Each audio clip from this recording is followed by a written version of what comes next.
Morning friends, welcome to market mentor. So చాలామందికి అసలు RSI use చేయడం రాదు. అండ్ నేను ఇప్పుడు చెప్పే స్ట్రాటజీ ఎంత సింపుల్ అంటే, అయ్యో ఇన్ని రోజులు మనం ఎందుకు ఈ స్ట్రాటజీ యూజ్ చేయలేదని అనిపిస్తుంది. ఇప్పుడు నిఫ్టీలోనే చూపిస్తా. సో సింపుల్గా డైరెక్ట్ పాయింట్కి వచ్చేస్తాను చూడండి. ఓకే, రిలేటివ్ స్ట్రెంత్ ఏం చేంజెస్ చేయను ఆర్ఎస్ఐలో. ఓకే, రిలేటివ్ స్ట్రెంత్ ఓకే పెట్టేసాను.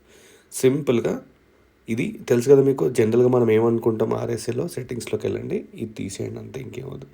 జనరల్గా మనం ఏమనుకో ఆర్ఎస్ఏ 70కి వస్తే ఓవర్ బాట్ అనుకుంటాము. ఆర్ఎస్ఏ 30కి వస్తే అది ఓవర్ సోల్డ్ అనుకుంటాం, రైట్? బట్ అది కంప్లీట్లీ రాంగ్. నేను మీకు ప్రూవ్ చేసి చూపెడతాను చూడండి. యాక్చువల్గా ఇప్పుడు మనం ఒక డెస్టినేషన్ దగ్గర నుంచి ఇంకో డెస్టినేషన్ దగ్గరికి వెళ్ళాలంటే బండి స్పీడ్ ఉంటే వెళ్తామా, స్లో ఉంటే వెళ్తామా? స్పీడ్ ఉంటే వెళ్తాం. సేమ్ కాన్సెప్ట్ ఇది చూడండి. ఇక్కడ ఏం జరుగుతుంది చూడండి. ఆర్ఎస్ఐ ఇక్కడికి వస్తే ఓవర్ సోల్డ్ కాదు, 30 కింద వస్తే చూడండి ఫాల్ ఎలా వచ్చింది, సూపర్ ఫాల్.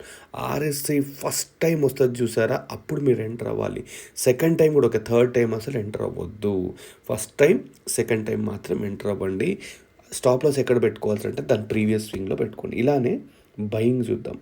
ఓకే, అంటే సింపుల్ కాన్సెప్ట్స్ మార్కెట్లో వర్క్ అవుతాయి. మీరు అనుకుంటారు హ్యూజ్ కాన్సెప్ట్స్ వర్క్ అవుతాయి. చూడండి ఓపెనింగ్లో కూడా ఇక్కడ చూడండి, మీరు అనుకుంటారు ఇక్కడ స్టార్ట్ అయింది ఆర్ఎస్ఐ అండ్ చూడండి టార్గెట్ 20 to 30 పాయింట్స్ స్కాల్పింగ్ సూపర్గా చేయొచ్చు.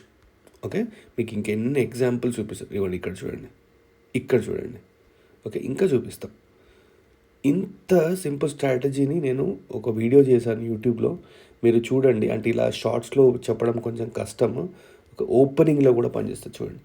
మినిమం మీకు ఇక్కడ 40 పాయింట్స్ వచ్చేసినాయి. ఓకే, సో ఈ వీడియో ఫుల్ వీడియో మీకు కావాల్స్తే మీరు చూడండి. ఇగోండి ఇక్కడ చూడండి, వండర్ఫుల్. ఇగోండి ఆర్ఎస్ఐ 70 దాటింది అండ్ మార్కెట్ చూడండి ఇట్లా వెళ్ళిపోయింది. సో ఇది మనకు తెలియదు. ఇది మనకు తెలియకుండా ఇక్కడికి వస్తే అమ్మేద్దాం అని చూస్తారు. అయ్యో ఇంకా పెరిగిందా, ఇక్కడ నుంచి పెరుగుద్దా లేదని డౌట్. సో అట్లీస్ట్ ఒక 20 పాయింట్స్ అనేది టార్గెట్ అనేది నిఫ్టీలో వచ్చేస్తుంది. కింద 30 దాటగానే తీసుకోవాలి, పైన 70 దాటాలుగా తీసుకోవాలి. ఇది చాలా మందికి తెలియదు. సో స్టాప్ లాస్ ఏం పెట్టుకోవాలి అంటే, స్టాప్ లాస్ చెప్పాను కదా, ఈ స్వింగ్ ఉంది కదా ఇక్కడ, ఈ స్వింగ్, ఇది స్టాప్ లాస్ పెట్టుకోండి. డెఫినెట్గా స్టాప్ లాస్ రేట్ అవుతాయి, but 100 out of 80 trades success అవుతాయి. మీరు ఒకసారి చేసి చూడండి రేపు లైవ్ మార్కెట్లో, మీరు డెఫినెట్గా నన్ను అప్రిషియేట్ చేస్తారు. ఈ స్ట్రాటజీని ఇంకా నేను ఇంప్రూవ్ చేశాను.